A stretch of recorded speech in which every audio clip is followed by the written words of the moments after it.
Hello everyone, welcome to another Ismono podcast, and today it's another episode where I am kind of talking to you all by myself, and this is going to be a little bit of a, let's call it difficult episode for me, not because I have any difficult topics, but it will be a little bit cringe for myself. This will be a podcast about content creation, starting a new YouTube channel, and hopefully giving you a little bit of tips to potentially create your own YouTube channel or just creating content for yourself in general. However, to start this, I want to react. I'm cringing already. I want to react to my first videos and some of my older videos to kind of illustrate the things that I learned over the years by highlighting the mistakes that I did back then, or just kind of treating those videos and reacting to those videos as if that would be a completely different person. And again, I'm cringing already. If you're listening to this on Spotify, or so if you're just listening to it in the audio version, I would recommend to maybe skip this episode to listen to it, and then if once you are at home, maybe watch the YouTube version. But although no, maybe just listen to it, because I want you to see how I looked at my old video. So I'm really cringing already. I want to start, but anyways, again, if you listen to this, you probably can skip a little bit later, or just listen to what I have to say about what kind of mistakes I made. And then later on, I will give a couple of tips and tricks that potentially could help you to start your own YouTube channel, start creating content. Because I feel the bag enthusiast niche is still very small, and we all can benefit from more creators getting into this space. But even if you're not a bag enthusiast, just make your own content is a great way to kind of have a second passion project, and maybe down the line you can earn a little bit of money. I would say probably not earn rent with it, because it is really difficult, but getting some money out of content creation could be something to, I don't know, pay for a new camera or whatever. Okay, I just tried to record my screen and the audio off the screen. It didn't work whilst recording the podcast, so I will record and react to watching the content on my phone, and then I will edit it into the video. So, as you can see here, I have been making videos for 11 years, which is amazing that is already that long. So this video was made in my early 30s, and I'm already cringing already a little bit to watch this. I watched this just a second ago, but let's take So today I'm going to show you my backpack and my everyday carry bag. So this video is called Ismono Tech Talk, what's in my film editor EDC bag. So as you can tell, 11 years ago I was already into everyday carry, and this video wasn't the one that kind of kickstarted my channel. The one that kind of made my channel somewhat blow up was the GoRuck GR0 video that I always mentioned in my videos. But this was the very first one where I thought, I kind of like what's in my bag. And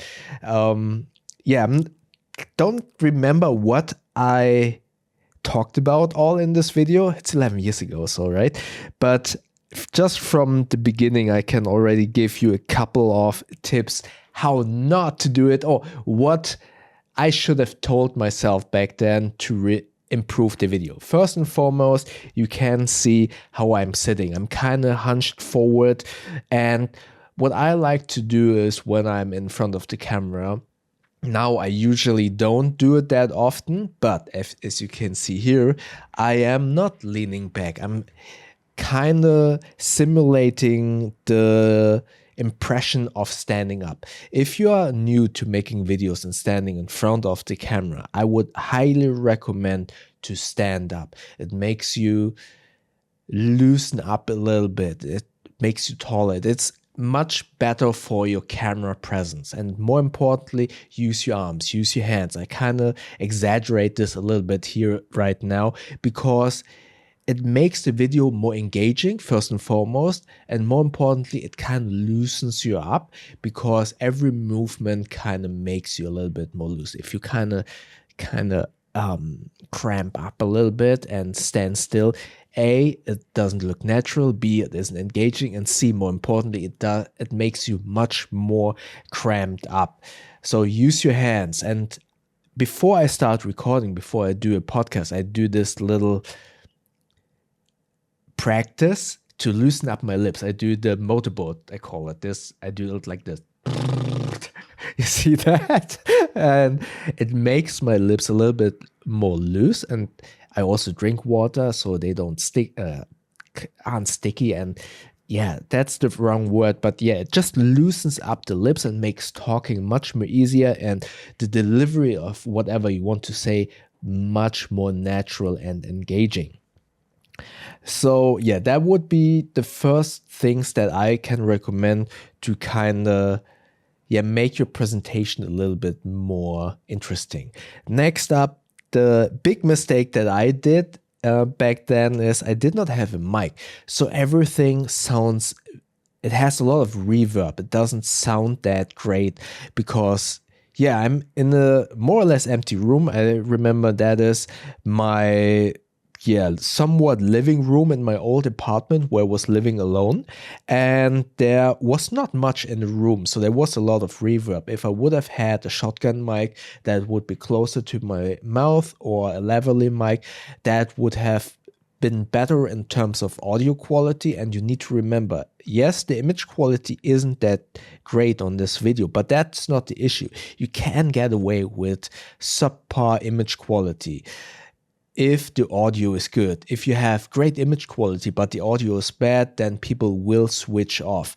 So you need good image quality before having good you need good audio quality before image quality. So invest in a good mic and kind of reduce the reverb by, I don't know, being in a room that is not too big and has a lot of soft items inside. So a couch, a carpet. I did not have a couch in that room. I did not have carpet in that room. So everything was kind of reflecting the audio and therefore creating a lot of reverb. That was a big mistake on my part. And yeah, invest in good mic. Next up, my camera fortunately did not have a display that was flipping to the front. If you have a display, either switch it off or flip it to the back because people tend to not look into the lens.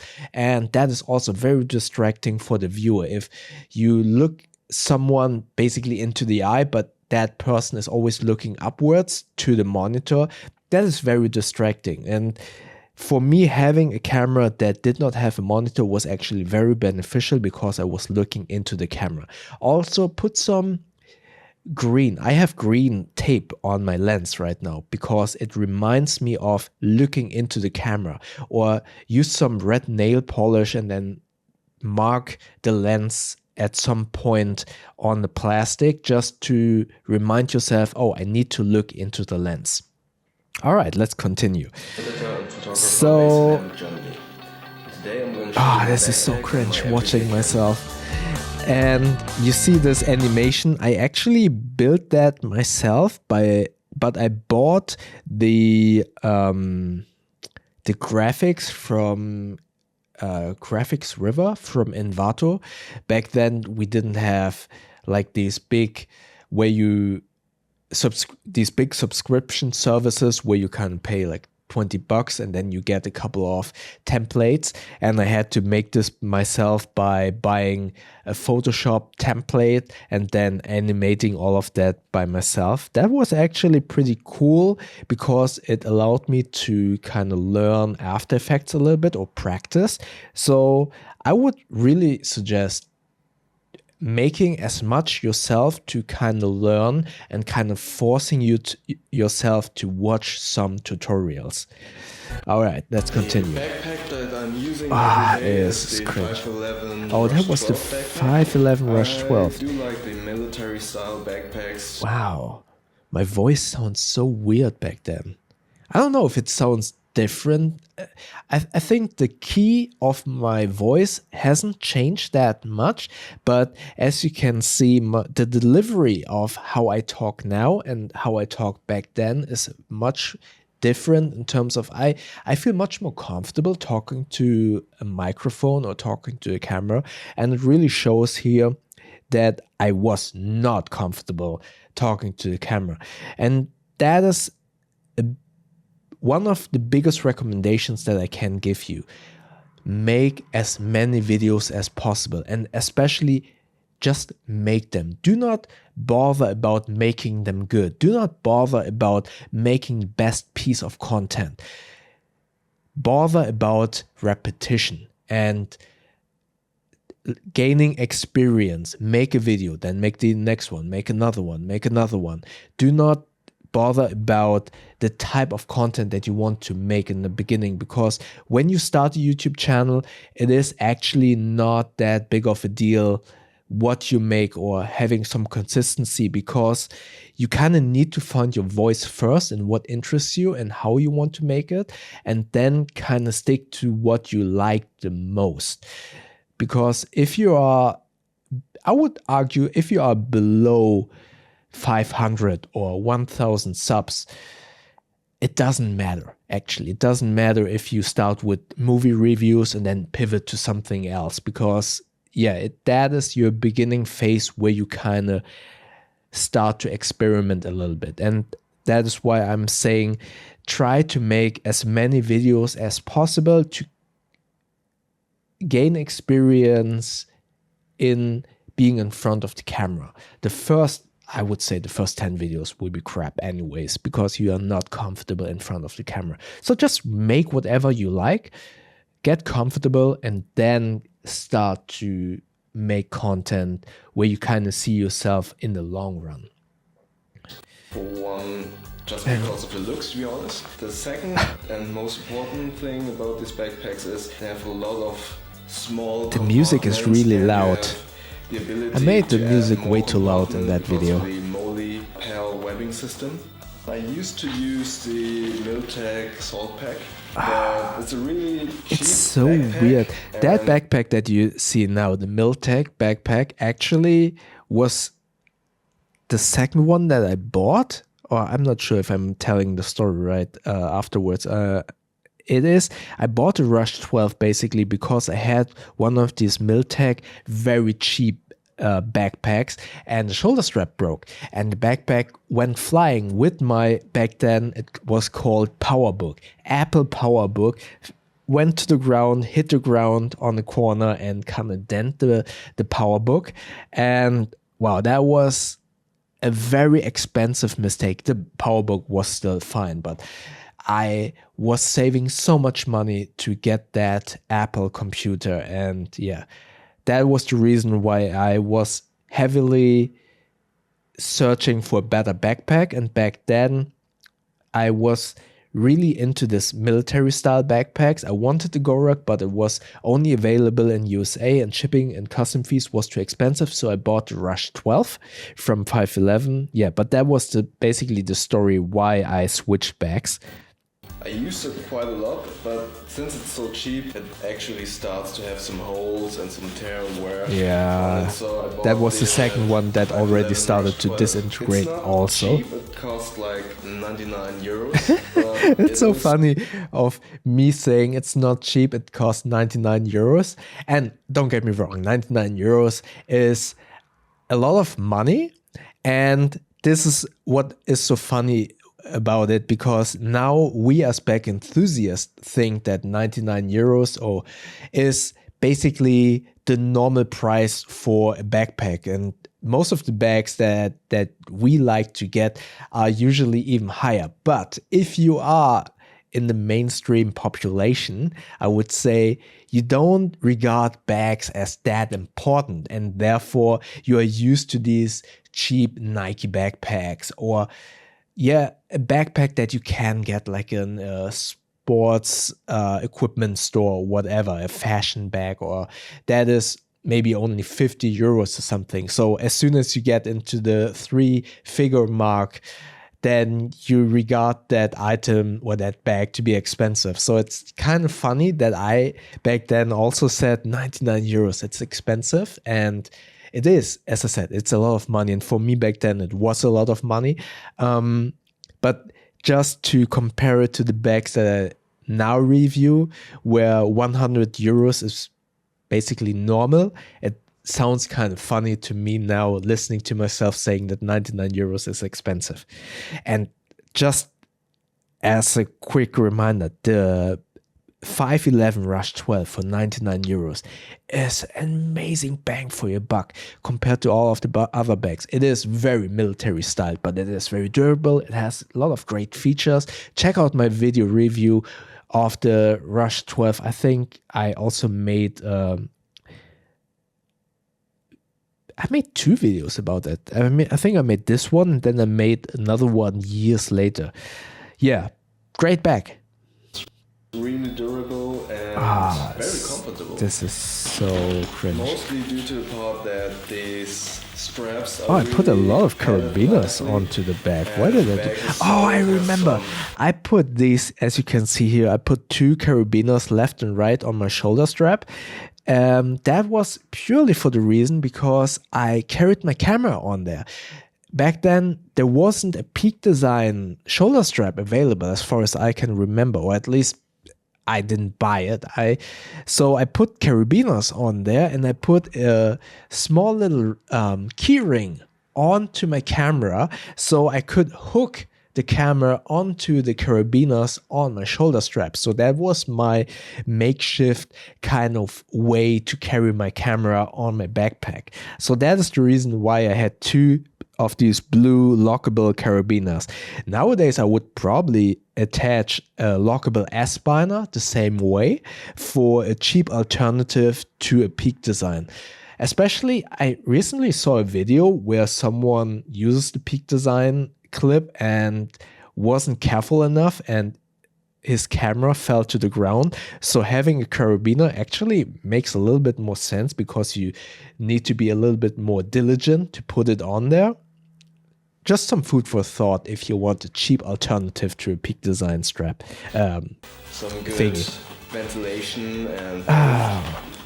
Okay, let's start with the pack. Let's go from front to back. And this backpack has a in this video, this is also a cool recommendation. I would say, or I always recommend to record in 4K because it will give you, if you edit in 2K or in HD, you have the ability to punch into the picture. So what I didn't do back then is I basically just recorded the video from top down, but I didn't punch in to use for a different perspective when cutting. So a wide shot and then cutting into a close-up. And if you record in 4K and you edit in HD, you basically don't have any quality loss because the image, if you put it into a wide shot, it's a 4K image that you made smaller. If you crop in and kind of want to create a close-up, then you basically go to the native resolution of 4K, but because it is inside an HD timeline, you basically only see a small portion of the 4K image. I hope that made a little bit of sense. Pouch in the front, a lot of small little I packed a lot of pens. Flashlight, 3 pens. hand sanitizer. I'm amazed that I carried hand sanitizer in 11 years ago. That is surprising to me, actually. There wasn't any pandemic or anything, but obviously I already carried some hand sanitation. That's interesting. With batteries for my flashlight, spare headphones.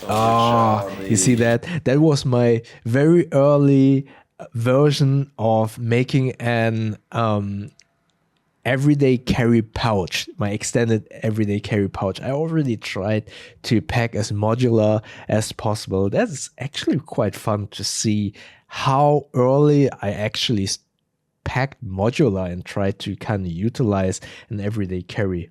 That's cool. Let's continue. AJ2 headphones, in-ear headphones. I prefer on-ear headphones, but these are quite nice. And here I have a card holder. Over here we got 2 more I pouches. utilize everything of the admin panel. Camera accessories, spare batteries, lens hood for my Fuji X-E1. Those were actually pouches that I got from Muji. I learned of Muji when I was in Indonesia, and I was so happy to see when Muji was available in Germany. For those of you who don't know, Muji is basically somewhat of a store, a Japanese store that has a lot of minimalistic clothing, but that's not what I loved about Muji. I didn't really care for the clothing, but they had a lot of organizational stuff for home, for your bags, so pouches, like little boxes for your home, for your desk space and stuff like that. That was really cool. A lot of pens, notebooks as well. So yeah, if you know of Muji, I don't know if Muji is available in USA actually, but it is available in Asia and it is available in Germany. Bag, a plastic bag with my boo-boo kit, which was just in a plastic case. No bag yet. A small pouch where I got business cards and tissue and a small USB drive. It's damn, 11 years ago we still used business cards. Is anyone using business cards nowadays? I don't know. I remember really when I went freelance, I have ordered, so I ordered 500 business cards, and I actually threw away probably 400 of them when I moved because it did have my address and everything on it. So yeah, that was a waste to buy that many. I would say if you buy business cards, only order like 100, or 50. You don't need 500. Don't make a mistake and buy 500 just to kind of throw them away and later on. But yeah, 2024, does anyone use business cards? Probably not. Turbo. They claim you can boil it, you can that USB stick was amazing. I love that USB stick. That was really if you have durable. to copy a lot of big files, this will be a really time saver. So what's in the main compartment? There is my camera. Oh, I had sunglasses. So cool. I used to have the Fuji X-E1. I will say it in just a minute.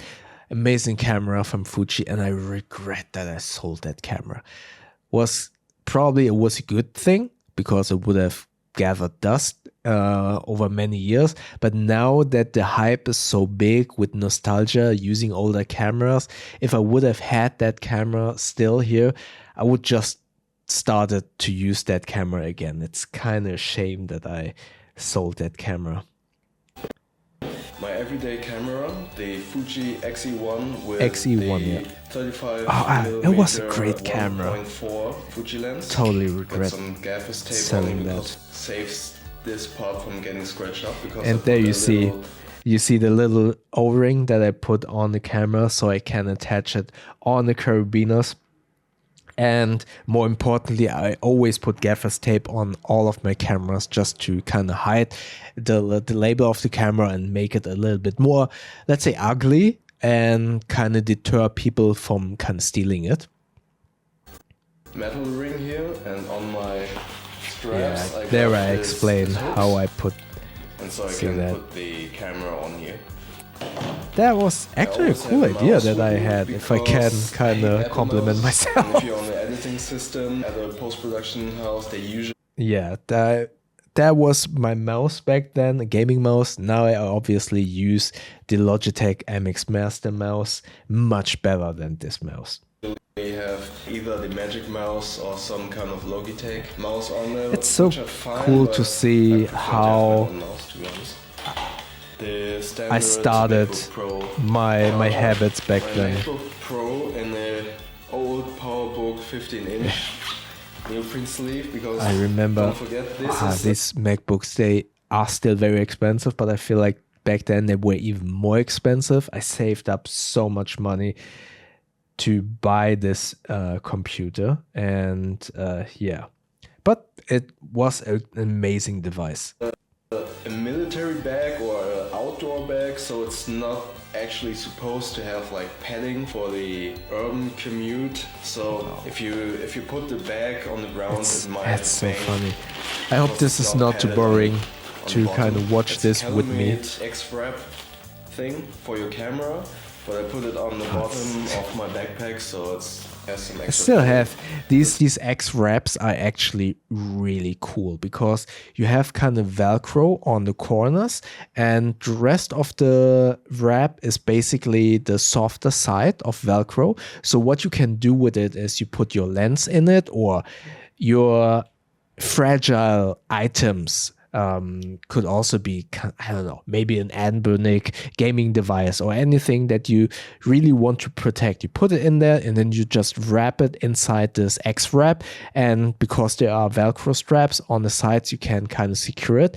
So really loved that. And I did, where is it actually? I don't know. I have it. And now that I think of it, it's really cool to always have in your bag. Actually, the MacBook Pro with a little that MacBook Pro was amazing. With my Avid I love that one because it did hold up a very long time. This is my umbrella, by the way. It's a small little admin pouch. Wow, it's cool to see how modular I was packing back then. Blackmagic Ultra Studio mini monitor. I'm gonna do a review on that soon. And here I got another pouch. This is actually quite nice about the Rush 12. It has this another boo-boo kit. Web pouches. See, I put the pouch inside the pouch, which might be kind of redundant, but I like having this thing. Just take it out and put it in a different bag, so I have it always with me. Wow, I just realized that I have 12,600 views on this. I never realized that. Or any other USB device. The normal iPhone charger, iPhone cable, an adapter from Firewire. It's just amazing to see how small my packing style has changed over the years. I also pack a battery bank, lots of cables, lots of redundancy, a boo-boo kit. I maybe made it a little bit more efficient, but my habits of what I pack and how I pack haven't really changed that much. 800 to Firewire 400. Firewire 400 lots of adapters. Adapter. Cable for the... I do dislike USB-C, to be quite honest. I really don't like how fragile USB-C is.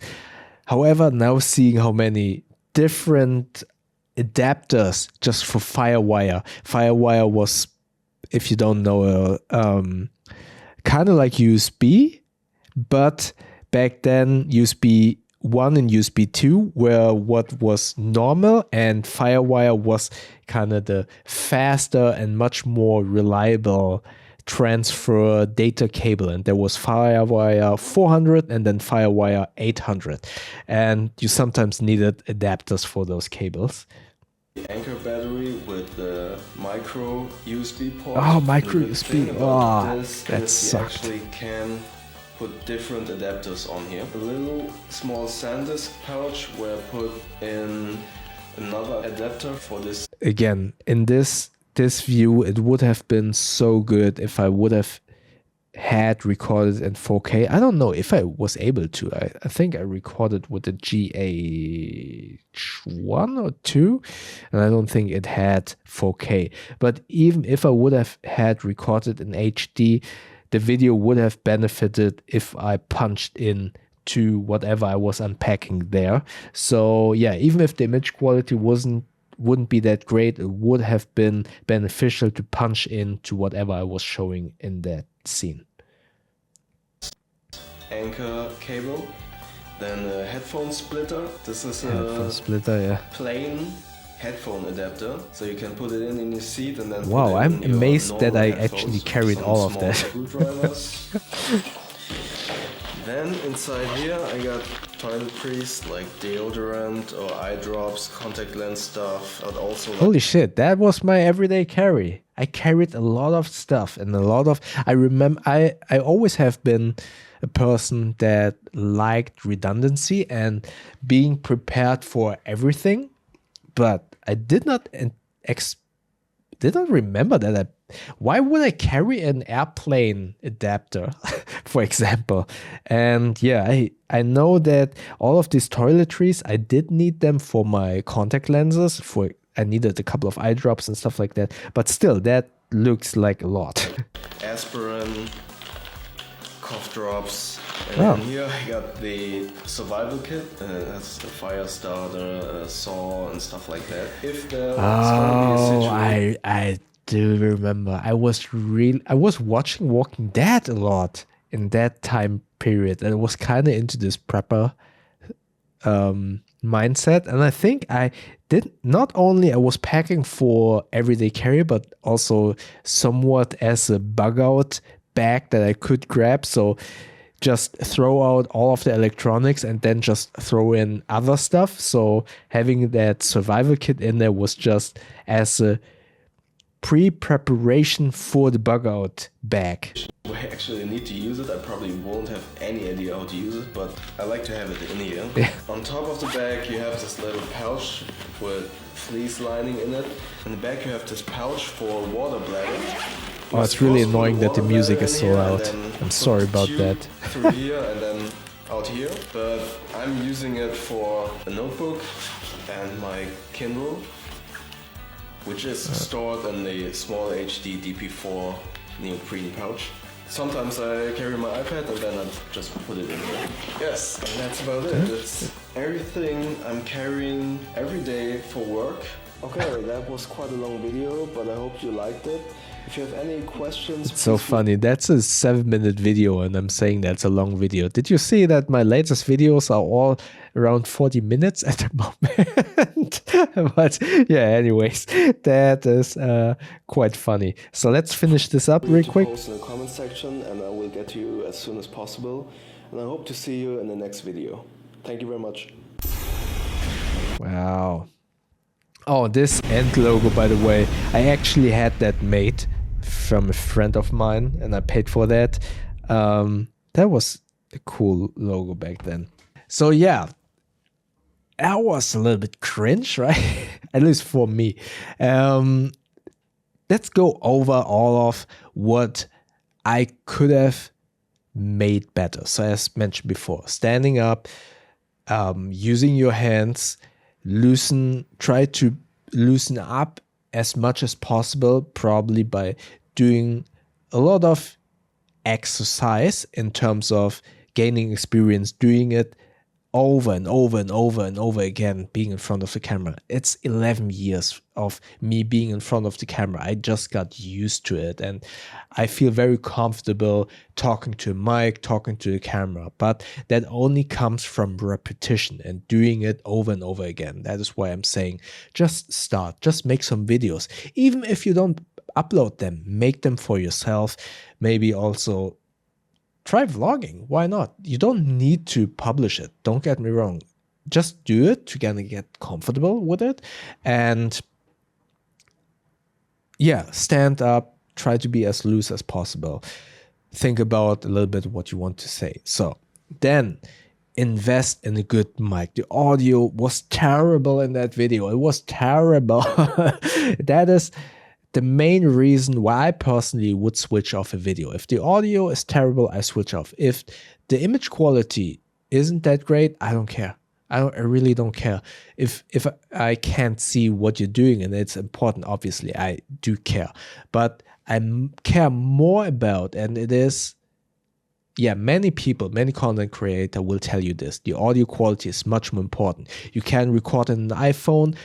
If it has good audio quality, people will watch it. If you record on a high budget cinema camera and the audio is crap, people will switch off. So invest in good audio quality, or at least be very close to the mic. You can record audio on your iPhone. That is no problem. You probably have seen a couple of my podcasts where people were talking with their AirPods. That is possible because the mic is fairly close. It's not the best, but it's much better than having the mic somewhere. Also, if you have a shotgun mic, if it's a good mic, if that mic is 5 meters away, that will also sound crap. The best audio comes when the mic is very close to you. So if you are recording on your phone and you are talking to it very closely, whilst taking care of not blowing into the mic, blowing over the mic, it will yield in a pretty good audio quality. So audio quality, prioritize audio quality over image quality.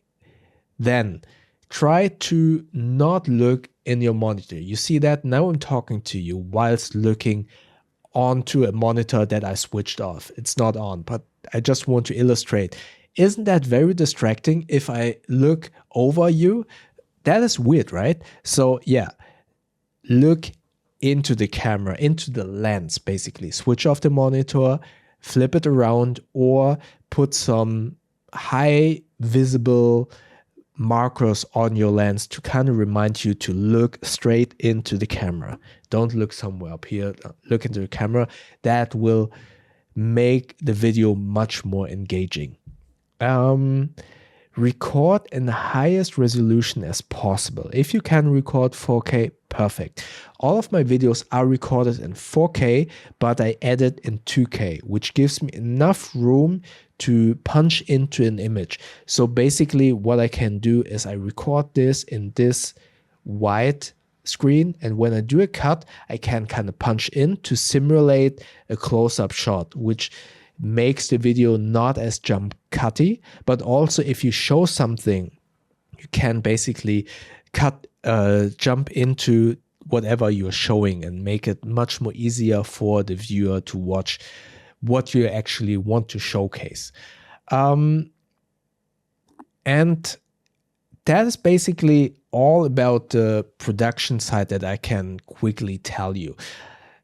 From just a recommendation, as I just can repeat it as a couple of times, just do whatever. Just start making a video. Don't bother about making a Hollywood piece. Just make what you want to make. Maybe you just bought a new iPhone. You want to try out a small little review. Then do a review. Oh, you don't have a camera to film it with. Record with your phone. Phone cameras are amazing. So we all have a phone. So that means your investment isn't that high. You can just buy a microphone that you connect to your phone, and then you have everything that you need to make a video.